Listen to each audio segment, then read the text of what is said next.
Mo уран жөнүндө айтайын дедим де. Сиз жооп берип койсоңуз. Мо уран өзү негизи Кыргыз элине зыян тийбегендей. Тие турган болсо хвостокраншаны көчүрүп кетти бир жака.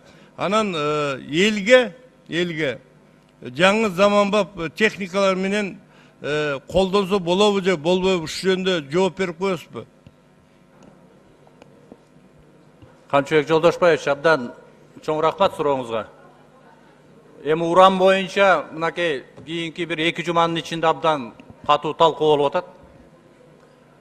Бул урандын тарыхына бир аз токтолуп баарыңыздарга мен маалымат берип койсом, себеби дегенде туура эмес маалыматтар болуп атат да. Бул уранды иштетүүдө Россия Федерациясынын 30 миллион долларын алышкан. Анан ошону уранды жана генин берип атат депчи. Мунун тарыхына токтолуп кетейин, уруксат берсеңиздер. Юразия Кыргызстан компаниясы 2004-жылы бизден регистрациядан өттүр. 2010-жылы 18 ноябрда геологиялык изилдөөгө алган экен. Ошондо эле кайра 11-жылы узартылган геологиялык чалгындоо деп. Ал убакта министр болуп, жаратылыш ресурстарыныкы Жумалиев Кайрат иштептир. 2011-жылы май айында ошол Кызыл Омпол деп жанагы уран чыкчу жерди деп гендин жерине берген экен. Ал жерде экинчи жолу кол койгон Эсенаманов Замир деп. Ал дагы ошол министр болуп иштеп жүргөндө кол коюлуптур.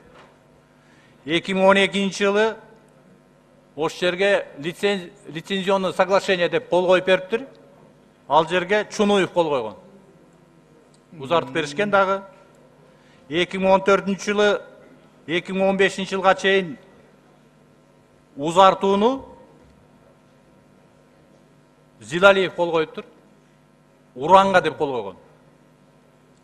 Уран экенин билишкен, уран чыгарын билишип, жанагы геология разведка болгондон таанышып чыккандан кийин, анан кийин ошол уранга деп жазылып, лицензия берилген экен. Бул жерде жазылып атат. Мынакей мен окуп берейин орусчасын, баарыңыздарга эме болсун. Выдано лицензионное соглашение номер 4 на проведение геолого-разведческих работ на уран, торий, цирконий, железо, титан, фосфор, редкие земли и шпат, полевой шпат деген бар экен, в пределах Кызыл-Омпольской площади. Июльда 15-жылы заключение лицензионного соглашения номер 5 из видов полезных ископаемых исключены торий, цирконий, железо, титан, оставлен только уран. Уранга деп ушундай кол коюлган да. Мына ошондон бери келатып 16-жылы дагы узартылыптыр. Анан ошол азыркы чалгындоо иштери жүрүп атат. Жүрүп бүтүп, анан баягы келип Россия Федерациясынын президенти келип кол койгондогу иш кагаздарды, келишимдерди айтып атат, биздин бюджетке түшкөн деп. Жок, андай эмес. Карабалта Токен комбинаты менен Экономи Полимерс деген Россиянын компаниясы экөө бири-бирине кызматташуу боюнча кол коюшуп атат. Ошо Полимер Экономист деген компания Карабалта Токен комбинатына 30 миллион доллар бергенге жардам берем деп атат.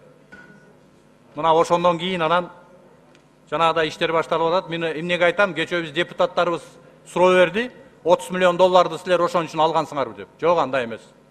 Экинчиден биз ведомство аралык комиссия түздүк, башында мына Кубатай Ильичевич. Ал жерде бүт экология маселесин, адамдардын өмүрүнө, ден соолугуна таасири тиеби, тийбейби, ушул маселе кандай болот? Жаратылышыбызга кандай маселе болот? Тиеби, тийбейби? Жаратылыш бузулабы, бузулбайбы? Ушул маселелердин баарын камтыган ведомство аралык комиссия түздүк.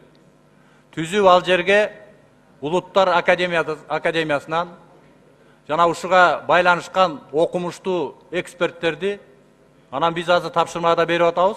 Эл аралык эксперттерди чакырып, ошол жерден биз өзүбүздүн тыянагыбызды чыгарып анан жергиликтүү эл менен, сиздер менен кеңешип, андан кийин анан уруксаат беребиз жана бербейбиз.